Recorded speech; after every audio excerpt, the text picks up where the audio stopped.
प्रिय छात्रों, आज हम कक्षा 6 की गणित में पूर्ण संख्याओं में गुणा के प्रगुण यानी गुणा के नियमों के बारे में पढ़ेंगे। जो पिछली कक्षाओं में आप नियम पढ़ चुके हैं वही नियम यहाँ पर किस तरीके से कार्य करते हैं ये देखना है।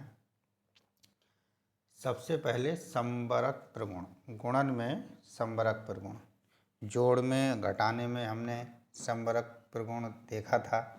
इसी तरीके से अब हम गुणा में देखेंगे। पूर्ण संख्याएं हमारी क्या होती हैं ये हम जानते हैं। संख्याएं हमारी होती हैं 0, 1, 2, 3 से लेकर अनंत तक। ठीक है, अब इन पर संबरक प्रगुण गुणन में गुणा में, ठीक है, ये देखना है। जैसे कोई भी पूर्ण संख्याएं हम यहाँ से ले लेते हैं 2 गुणा 3, अब गुणा करेंगे तो क्या आएगा 6। 5 गुणा 4 कितना आएगा 20। 3 गुणा 8 कितना आएगा 24। 50 गुणा 100 कितना आएगा, गुणा करेंगे 3 तो 0 हो गए, 5 एकम 5, 5000। इस तरीके देखते हैं कि यदि हम पूर्ण संख्याओं में गुणा करते हैं तो जो गुणनफल है वो भी हमें एक पूर्ण संख्या ही प्राप्त होता है। तो हम कह सकते हैं पूर्ण संख्याओं में गुणन में संबरक प्रगुण होता है, या संबरक पूर्ण संख्याएं गुणन में संबरक प्रगुण का पालन करती हैं। ठीक है, इसी तरीके से यहाँ पर हम क्रम विनिमय प्रगुण देख सकते हैं। क्रम विनिमय प्रगुण आपका गुणन में क्या होगा, जैसे जोड़ में आपको बताया था, इसी तरीके से गुणा में a गुणा b बराबर होना चाहिए b गुणा a। बस क्रम का परिवर्तन करना है। जैसे हम कहें 2 गुणा 3 तो ये बराबर होना चाहिए 3 गुणा 2।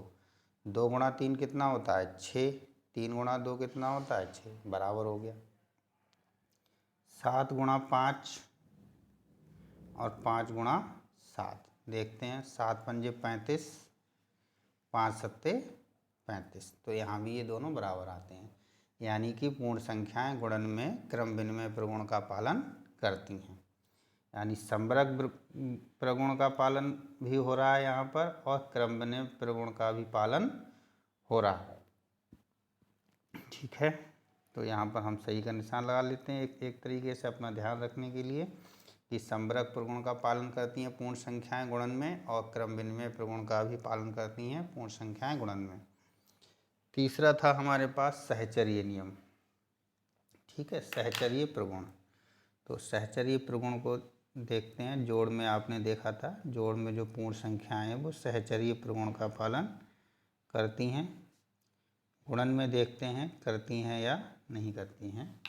तो सहचर्य प्रगुण क्या होता है, 3 संख्याएं हम लें, a गुणा b गुणा c, ये होना चाहिए a गुणा b गुणा c। पहले हम इन 2 संख्याओं की गुणा कर लें, फिर तीसरी संख्या की गुणा करें, या पहली संख्या को छोड़ दें फिर हम b और c की गुणा करें, तब हमारा गुणनफल यदि बराबर आता है तो इस प्रगुण को हम कहते हैं सहचर्य प्रगुण। देखते हैं, कुछ उदाहरण ले लेते हैं। a b c में मान लेते हैं a हमारे पास 2 है, b 3 है और c 4 है। इसी तरीके से इधर 2 गुणा 3 गुणा 4, तो यहाँ पहले हमें 2 गुणा 3 करना है। 2 गुणा 3 कितना हो गया 6 गुणा 4 बचा। इधर 2 गुणा 3 गुणा 4 करना है पहले, तो 3 चौक 12 होगा। 6 गुणा 4 करेंगे, 6 चौक 24 आएगा, इधर 12 दूनी 24 आएगा। तो हम देखते हैं कि ये क्या आता है, बराबर आता है। हम कोई भी संख्याएं लेकर यहाँ पर अपना इस सहचर्य प्रगुण की जांच कर सकते हैं। एक उदाहरण और ले लेते हैं। a ले लेते हैं 10, b ले लेते हैं 20 और c ले लेते हैं 5। ठीक है, ये बन गया। यहाँ पर हमने क्या किया, पहली संख्या छोड़ दी, बाद की 2 संख्याएं ले लीं। तो इधर हम पहले 2 संख्याएं ले लें और बाद की संख्या छोड़ दें। ये आपका सहचरी बन गया। अब दाएं पक्ष बाएं पक्ष बदल जाए तो उससे कोई फ़र्क नहीं पड़ता, ठीक है। तो ये हो गए 10, पहले ब्रैकेट को हल कर लेते हैं। 20 गुणा 50 तो 20 पंजे 100, 10 गुणा 20 तो ये हो गया 200 गुणा 5। तो यहाँ देखिए कितना बन गया, ये 1000 बन गया। 5 दूनी 10, यहाँ भी क्या बन गया, ये 1000 बन गया, ठीक। तो दोनों चीज़ें बराबर आ गई, यानी कि गुणन में पूर्ण संख्याएं सहचर्य प्रगुण का पालन करती हैं।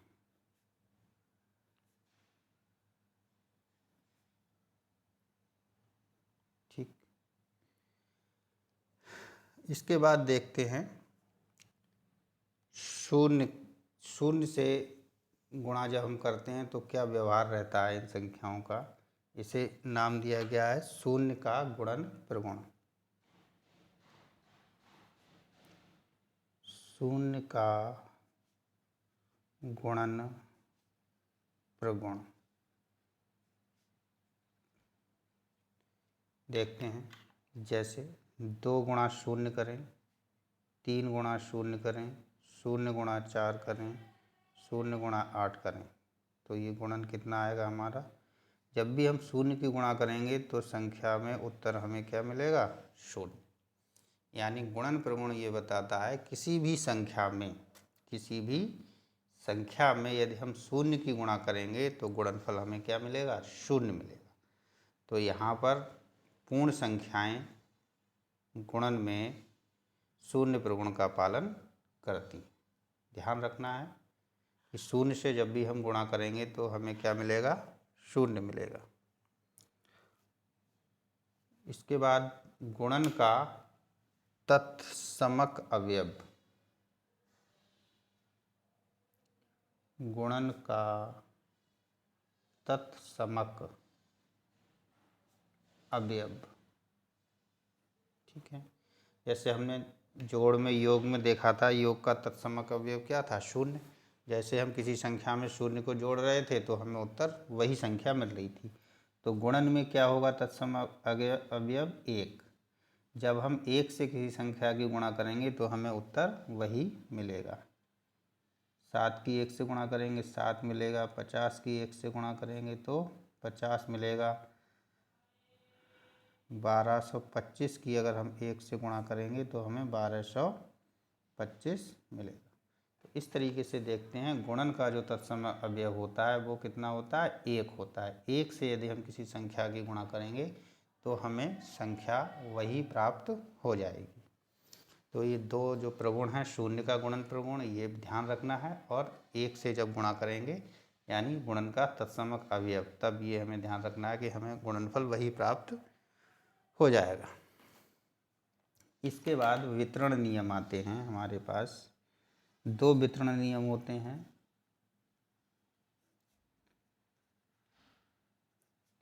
पहला है गुणन का योग पर वितरण। गुणन का योग पर वितरण।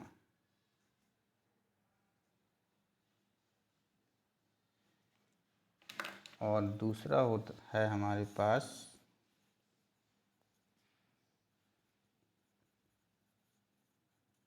गुणन का घटाने पर वितरण। ध्यान से देखें, गुणन का योग पर वितरण क्या होगा। जैसे कि हमारे पास संख्या है 1, एक ही गुणा हम कर रहे हैं b प्लस सी से, तो ये कहलाता है गुणन का योग पर वितरण। तो इस नियम के अनुसार क्या होता है, पहली संख्या जो a है उसकी गुणा हम किससे करेंगे, दूसरी संख्या से करेंगे, a गुणा b, फिर प्लस का निशान आएगा, फिर हम पहली संख्या की गुणा तीसरी संख्या से करेंगे, a गुणा c।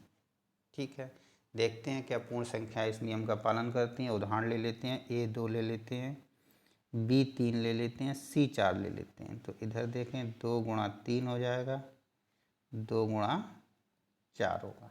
ठीक है, तो यहाँ पर क्या होगा, पहले हम ब्रैकेट को हल कर लेंगे, 4 और 3 7, और इधर क्या होगा, इधर हम गुणा कर लें, 3 दूनी 6 प्लस 4 दूनी 8।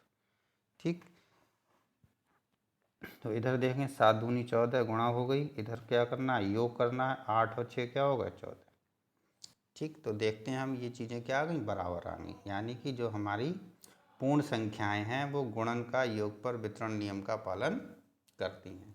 ध्यान रखेंगे, यदि हमें किसी संख्या से योग में गुणा करनी है तो उन दोनों संख्याओं से एक एक बार गुणा होगी।